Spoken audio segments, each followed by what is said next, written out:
Hello, everyone. It's your King Dylan, the most magnanimous, the most gracious. Wait, no, that's not right. I'm the most absolute. Yep, absolute. And today is a Disventure Camp video. I'm worried typing this. I won't get it out that quick because of the World Cup and the fact I'm on vacation in the Jersey Shore, and soon Ally will be sent there, or to Cancun. Both nice places, though technically I don't think video gamers count as athletes. But anyway, shocking elimination. I guess Natalia last time because I didn't think she had any headway. Either she'd been on the bottom too many times and it would have been repetitive to have that happen again while she still stayed, or she'd finally go home. But I guess I didn't think she would turn it around and be in the majority, flipping it on Rosa Maria. Looking back, that was really the only other possibility and probably the most likely outcome, though let's be honest. The build-up for Ally's elimination was completely manufactured this episode. Fiore just randomly spots her, a 1 in a million spot. I guess it makes the most sense for it to be Fiore since she is small and can hide without being seen. It's just there has been no setup for Fiore ever hiding and using her size to spy on people unnoticed. I guess the setup is that Fiore has to try other measures this season since Alec is gone and she's at a disadvantage. I don't know. That's a bit of a stretch. But she discovers everything. And instead of using that setup to show her willingness to cut ties with Natalia, she immediately goes straight to Natalia with her plan.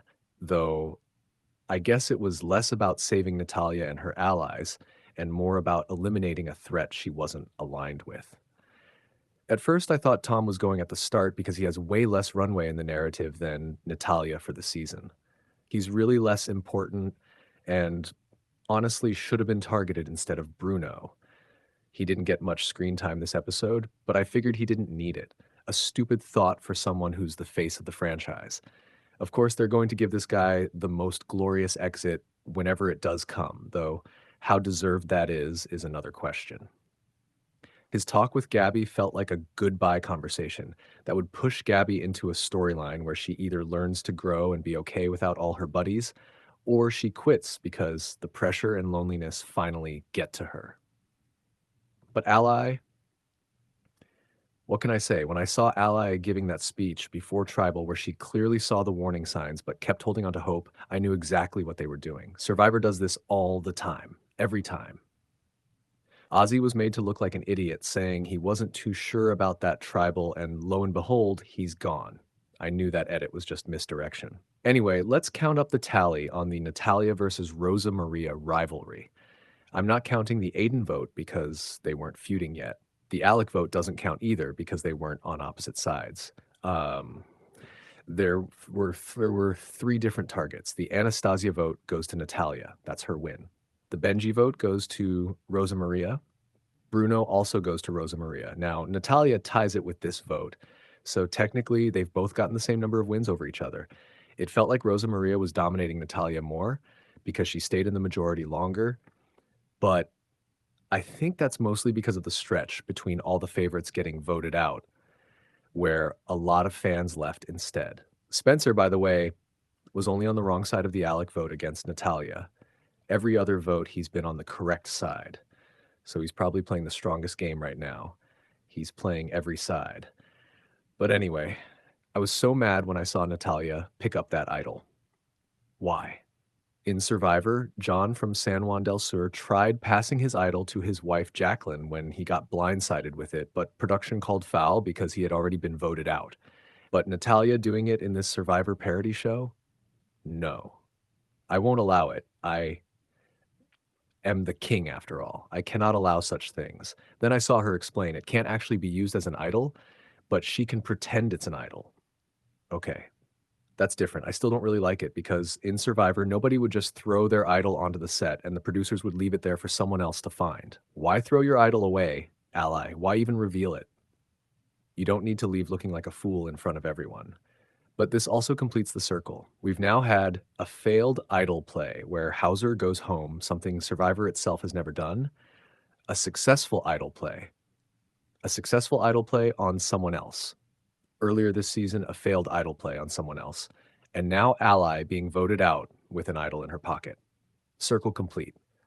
And now we're even getting a fake idol, We haven't really gotten those in Disventure Camp because idols used to be obvious prop tools instead of handmade idols.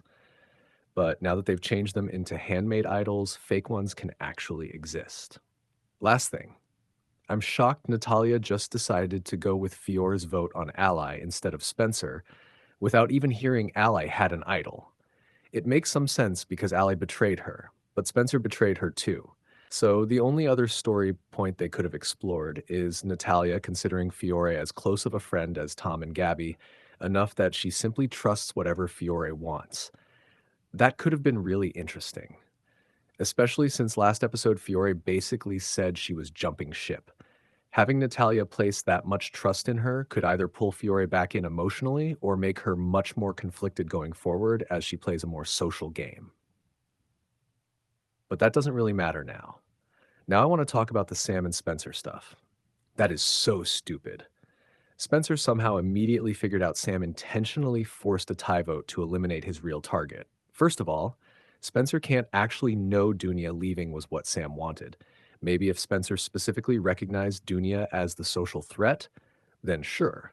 But to somehow reconstruct an intentional split vote, I guess he could infer Ren and Nura voted for each other while Dunia voted somewhere else. Still, that's a huge leap. Then Sam says he now sees Spencer as a threat. Maybe it's just me, but I thought the show already established Sam viewed Spencer as a threat before this episode. Maybe that was just my interpretation. Either way, this whole exchange felt forced. On the fan side, though, it was nice seeing Ara become the hero of the challenge. Up until now, I mostly saw her as the prissy princess of challenges, kind of like Finn. Remember her refusing to do the limbo challenge? It's interesting how everyone hates Ara more than Sam, even though they both caused the elimination. I guess Sam isn't openly antagonistic and insulting the way Ara is, so he still has a lot more social capital. I low-key thought Ren intentionally threw the challenge by taking a bite just so he could put a target on Sam afterward. Turns out, nope. He literally just wanted a bite.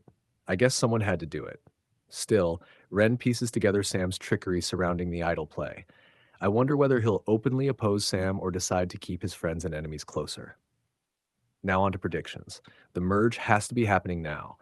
The fans cannot go to another pre-merge tribal council because then they'd only have 4 people left. That would be ridiculous. Granted, you do have to ignore Micronesia and Caramon, where only 4 fans actually made the merge, and Caramon even merged at 13. But here, every remaining fan still has storylines that need to reach the merge. Meanwhile, if the favorites go again, they'd simply vote off Spencer or whoever Natalia decides between Rosa Maria and Spencer. So, yeah, merge. I think Sam has a lot of potential working with Natalia, Tom, and Gabby. He could also work with Lake to eliminate somebody, or misdirect everyone like he did this episode so someone completely different leaves. The point is, Sam is going to find allies. I'm just not sure who those allies will be or what those dynamics would even look like. It's hard imagining the relationships between people who spent the whole pre-merge on opposite teams. Olivia is probably taking out Ren somehow. Maybe she just piles on to everyone else's votes.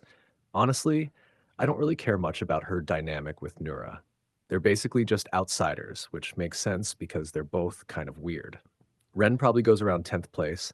Tom leaves early in the merge. Anne probably goes first or second after the merge. There really isn't much left for him, and that trio needs to shrink. As for the returnee, it's too late for ally. It has to be Aubrey. We need more fans, and Olivia could really use an ally, unless she's leaving soon. Benji still has the most potential if ONC doesn't want his story ending here. Though knowing ONC, maybe Benji finishes his arc in a 3rd season 2 or 3 years from now. As for episode placements, I'm not sure. If we're getting a Motel Ponderosa episode, then there's only room for 12 more episodes with 12 players left. That leaves room for 1 extra elimination, but not really room for a return challenge episode that doesn't eliminate anyone. Unless they really want to rush things, they could always do 2 eliminations in 1 episode. Maybe both tribes eliminate someone and then merge at 10. On the fan side, Ara would probably need immunity to create drama. Then that leaves Sam and Olivia. Maybe that's why Olivia goes. Her moment with Nura could simply be a pre-boot bonding scene. kind of like Benji and Rosa Maria. Though honestly, I think that scene more likely sets up a Benji return. Favorites going to another elimination would be disappointing because it's incredibly obvious who goes. It really has to be the merge. And there won't be a Rescue Island episode, which is a shame because there really isn't room unless they rush everything. We could have at least gotten a 1 minute Motel Ponderosa scene with Alec getting annoyed by Evie after everyone keeps mentioning them. I also wanted Ally dealing with how hard she played the game and feeling sorry for Benji, who's completely cool with everything, while Aiden is still being a pouty bitch, and Allie just not caring because she knows Aiden is still in the game. And to end this video, I still think Nura is winning, probably against Spencer, unless Sam takes Spencer out early in the merge because Nura actually plays the social game, unlike Spencer. But that's the video. I'm done. Goodbye.